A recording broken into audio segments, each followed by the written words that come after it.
Let's stay in the Free State because Premier Maqueen Letsoha-Mathae has just delivered her first State of the Province address during the opening of the province's legislature today. Letsoha-Mathae was elected, as the 8th Premier of the province back in June following the elections, of course, in May. Now, she has already identified the health sector as one of her main focuses. Listening into that is our reporter, Refilwe Mekoa, who is joining us now live from Bloemfontein. And Refilwe, take us through some of the salient points from this State of the Province address.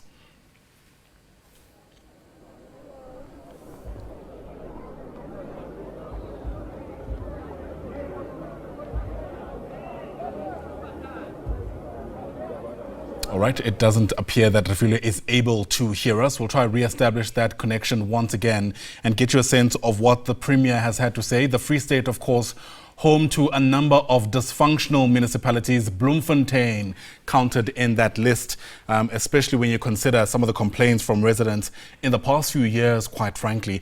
Let's take you back to Refilwe, who was listening in to that State of the Province address. And Refilwe, I was hoping you could just take us through some of the main points that emerged from what the Premier had to say.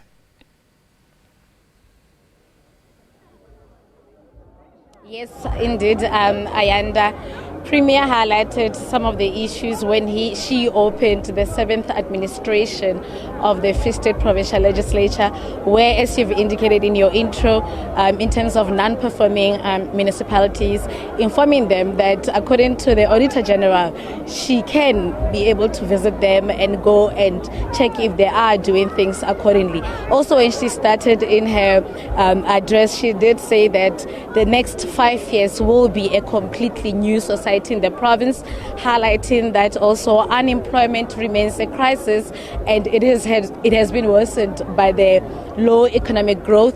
Also stating that as we are an agricultural province, she will be increasing some of the agricultural contribution in the province, and also warning government employees who are busy providing compliance to service providers or payment before even, the work could be done. However, with me right now is the Chief Whip of the Legislature himself, Tate Opa, just, to take us through on what transpired today from the perspective of the Legislature itself and how crucial is today's event, Tate. Thank you, and to the viewers.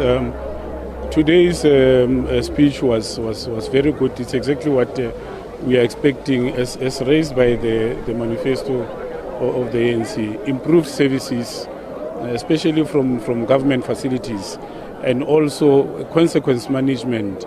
It's one of the key things that the Premier raised, and which is what we need. We cannot have a situation where civil servants are not performing as expected, and also cooperative governance, where municipalities, do as they wish, and we see government, especially provincial government, not doing enough to ensure that we push municipalities to perform and provide services as the cold front of service delivery. So the Premier has touched on all these issues, and we are expecting improved services to the citizens of the Free State. And most of all, increasing the hours of service at clinics is what our people need most. And those are the key issues that the Premier really raised, and we are happy as the ANC about that. Thank you so much. That was Opa Khwabane, the Chief Whip of the Free State Legislature. Now I'm going to just bring in the Economic Freedom Fighters, EFF, here in the province. Its chairperson, just to tell us, in terms of the reaction, what did you think of the Premier's speech? She did highlight in terms of really taking consequence management in terms of non-performing government employee, amongst other things. What do you think of that? Well, it's not about government employees. It's about HODs. That's why she's actually recycling them and reshuffling them. It's because some of them, according to her, they belonged to the old Makashule regime. So she feels that she needs to mop out whatever that belongs to Makashule, even if it's talent, and that's what she is doing.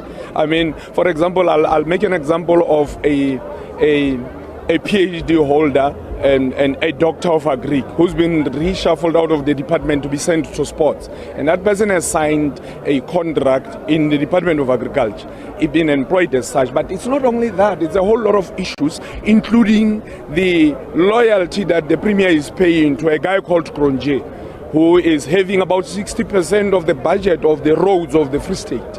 And that we are not prepared to take lying down. And the Premier is silent about this thing. Ever since she's been an MEC in the Department of Roads, and we're pushing it almost all the time that she does not even want to. And we know that she comes here and tells us that ladies have been and women have been embraced in that department.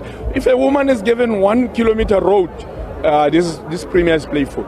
We want economic transition. We want people, black people, to be given contracts in this province. Talking about being playful, we have seen Premier already on the ground visiting various clinics, reprimanding non-performing health workers, even telling them that because of them, some people have changed their attitude or don't believe in the ruling party anymore. What do you take, or what's your stance on that? Because in terms of implementation, we have seen it on her ground, and she has been known as Mama Action in terms of, producing.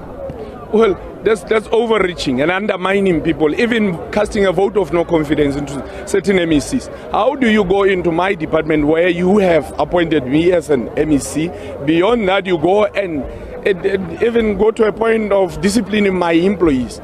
And the Premier is not even, that's not her mandate.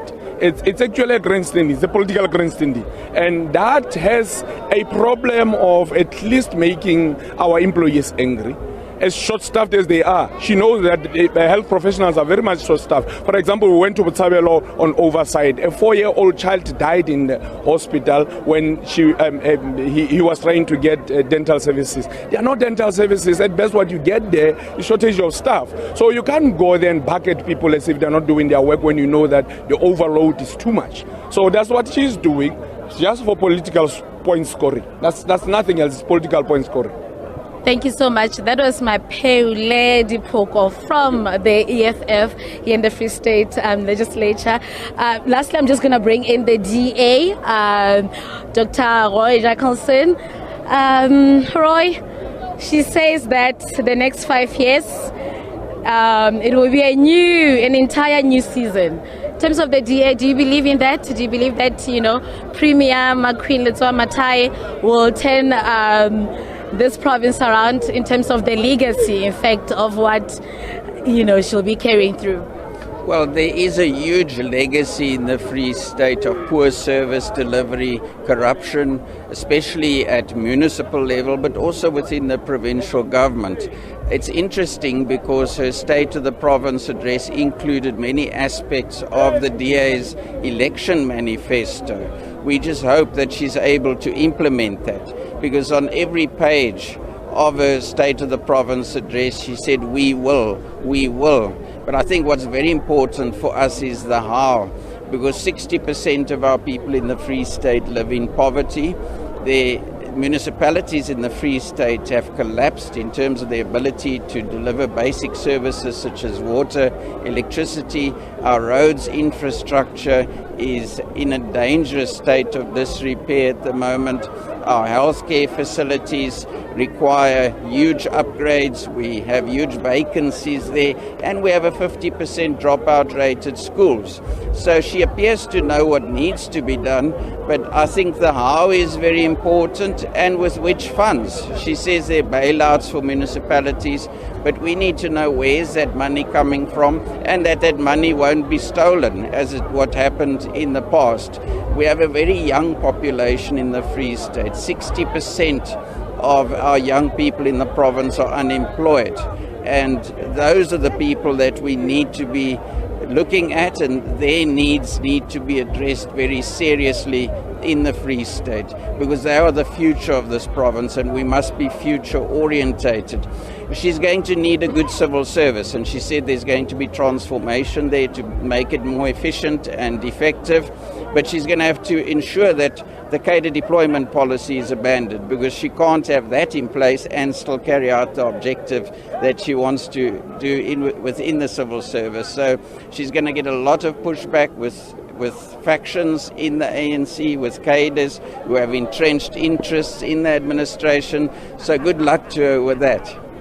In terms of the how, you know, when she was MEC for Community Safety, Police, Roads and Transport, we did see her on the ground. In fact, she once embarked on a campaign where over 100 foreign nationals were arrested, you know, just unannounced, going to those shops. Aren't you hopeful at least that she will be able to implement some of the plans that she mentioned today? Well, policing is a national competency, not a provincial competency. So those arrests were carried out by the South African Police Services. But her track record within the Department of Roads is very poor. We saw a deterioration of roads under administration. We saw testing centres without basic things like printers and paper. And those are the issues that affect our people on the ground. And that also affects our local economy because businesses need to transport their goods and services. And if you don't have an effective department to just do a simple thing like license vehicles, then you can't do business in the Free State and you get fines outside the Free State. So track record is very poor, and I hope her track record will improve as Premier. Thank you so much, Roy. That was Dr. Roy Jackelson from the DA, representing the DA. In fact, is the DA leader here at the Free State Legislature. And formal events have been completed, Ayanda. Now guests are just eating, and now there are also photo shoots. And if you've heard, those were some of the views from the different political parties in terms of Premier Letsoha-Mathae's address today. Ayanda? All right, Refilwe Mekoa, thanks very much indeed for that reporting. Refilwe's live to us there from Bloemfontein after the Premier delivered her State of the Province address. Hopefully after that eating, Refilwe, a lot of them will finally get to work because there's a lot to be done, of course, in the Free State.